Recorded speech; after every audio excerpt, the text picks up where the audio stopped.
লাশ এখনই বাংলাদেশ সিআইডি কে ফোন দিতে হবে। এসিপি পদ্মমান। হ্যালো স্যার, গোপালগঞ্জ মেডিকেলের সামনে একটি লাশ পাওয়া গেছে।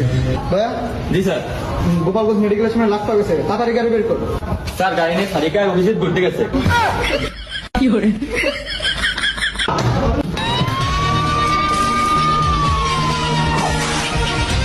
দেখছে তুমি? কি করে? এই বল কিভাবে মরছিস? যদি বলতেই পারতো তাহলে আপনার আনছে কি কি করে?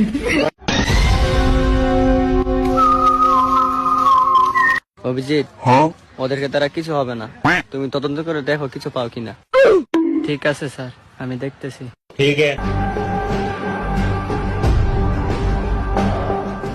স্যার, পেয়ে গেছি মূল তথ্য। অভিজিৎ, কি পেয়েছো অভিজিৎ? নিয়ে আসো। আর যে লাশটি পেয়েছি তার নাম জীবন, তার মার নাম আমরা খাতুন, আর পিতার নাম ফকির। চলো তার বাড়িতে গিয়ে খোঁজ খবর নেওয়া যাক সে কে। ঠিক আছে।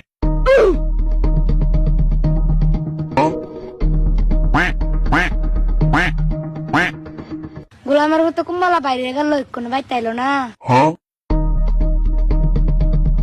চেরিতে কে এসেছি, আপনার নাম কি আমরা খাতুন? হ্যাঁ সাহেব বাবু, কি হয়েছে? আমার ছেলেকে দেখান, আমার জীবন। জীবন! হায় আল্লাহ, এই তাড়াতাড়ি পানি আনো, দেখো দেখো কিছু হয়েছে, তাড়াতাড়ি আনো।